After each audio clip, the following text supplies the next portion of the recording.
Hi, boys and girls. It's Miss McAllister here to read the next chapter of the Super Chef Contest with you. This chapter is called Fried Snail Pie with Oyster Sauce. We got out of the camper and Trap pulled out his mysterious locked red metal trunk. A sign on the trunk read, "Paws off." I wondered what was inside. But there wasn't time to ask him about it because he was already jostling to get into line. While we waited in line, I raised my eyes towards the castle and shivered. Dim lights shone from the highest windows, giving the castle a very spooky air. I remembered some local legends I had heard. It said that the ghost of Count Von Cheddar still prowls the castle at night, complaining about his indigestion. But I didn't have time to think about it because there were lots of journalists hanging around the castle, and suddenly one recognized me. "Aren't you Geronimo Stilton?" he asked. "Editor of the Rodents Gazette? Are you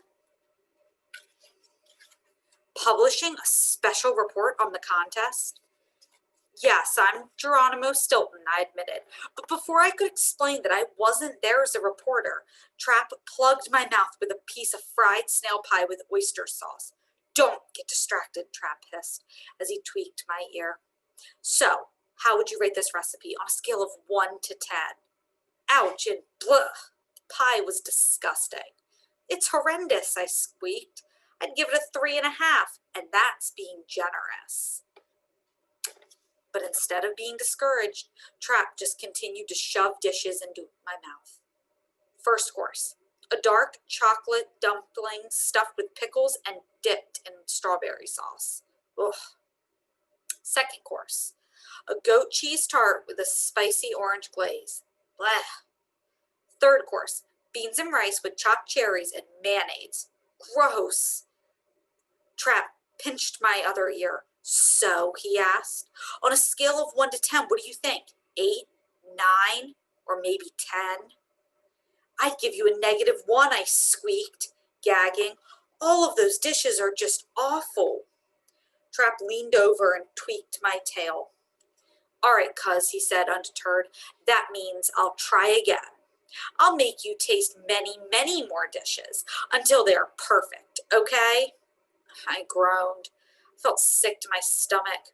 Just thinking about tasting many, many more dishes, I considered ducking out of line and trying to escape, but suddenly realized that we were already in the castle and at the front of the line. A bored-looking official was questioning Trap. "First name?" the official asked, stiffening a yawn. "Last name? Address? Cooking experience?" Naturally, Trap began to brag about himself. "I am Trap Stilton, the best cook on Mouse Island. I'm a real expert. I mean, I understand food, you know. I'm the next winner of the Super Chef Contest. Just wait and see." The official snorted. "That's what they all say," he grumbled. "If you really are the best, we'll all know soon enough. In the meantime, sign here." He handed a sheet of paper to Trap, then assigned him a name tag in the form of a chef's hat that said, "Contestant Chef number 117. The official interviewed me next, then pinned a name tag on my chest that read, "Contestant Chef number 117's assistant." Trap grabbed a marker and crossed out assistant and wrote, "Victim." Then he changed his mind and crossed it out again, writing taster instead. A moment later, a mouse with a megaphone made an announcement. He cleared his throat. "Attention, contestants. Tonight, you and your assistants will sleep in the rooms that you have been assigned. The contest will begin tomorrow at 9 a.m. sharp in the castle's kitchen."